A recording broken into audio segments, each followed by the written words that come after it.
Nem teljesen értem, hogy miért itt kellett találkoznunk. Pedig teljesen egyértelmű. Mi már csak itt találkozhatunk. Ezt hogy érted? Ez itt mind nem létezik. Csak képzelet. A tiéd vagy az enyém? Az enyém. Végül is nekem van szülinapom. Tényleg akartam is mondani. Hagyjad, nem kell. Amúgy tipikus. Még a saját képzeletemben sem jutott eszedbe. Vera, pontosan tudod, hogy nem felejtettem el, csak tudod, nem számítottam arra, hogy ma beszélünk. 4 éve nem beszéltünk. Ne nézz így rám, ez nem csak az én hibám. Ez az én képzeletem, szóval itt igen. Jó, mindegy, hagyjuk. Tudod, régen mindig te írtál elsőnek. Ébresztőt állítottál éjfélre, hogy ne felejtsd el. Persze, hát alig vártam a szülinapodat, hogy odatássam az ajándékaidat. Olyan jó ajándékokat adtál. A legjobbakat.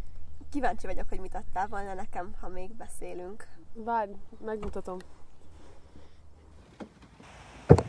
Mi? Te minden évben készültél nekem? Hát nem, de mivel ez a te képzeleted, akár meg is tudnám mutatni, hogy mit csináltam volna. És ez mi? 10-ben nagyon bejött neked ez a srác a szomszédból, szóval írtam rólatok egy novellát. Hú, és hogy végződik? Hát megcsókol, de közben rájössz, hogy közelről nem is néz ki olyan jól, szóval ott hagyod az utcám. Wow, ezt te csináltad? Igen, 11-ben elkezdtem kerámiázni, de őszintén a sima tálnát alatt nagyon nem jutottam. Nem is tudtam, hogy szeretsz agyagozni. Mert nem beszélünk. Idén nem is hoztál volna nekem ajándékot? Nem, idén elvitelek volna Hawaii-ra. Dehogy vittél volna el. Még kiflire is tőlem kértél mindig pénzt. Jó, hát igen, valóban nem, de mivel ez az egész nem igazi, akár el is vihettelek volna.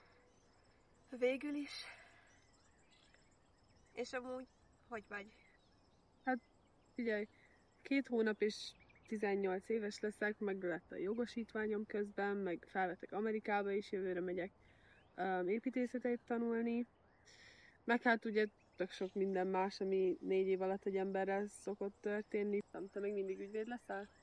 Ha felvesznek, Úgyis fel fognak venni neked, minden mindig elsőre sikerül. már megint túlzol. Bocsi. Dorka? Tessék. Amúgy nagyon tetszett a Hawaii utazás. Főleg a szörfözés. Főleg a szörfözés.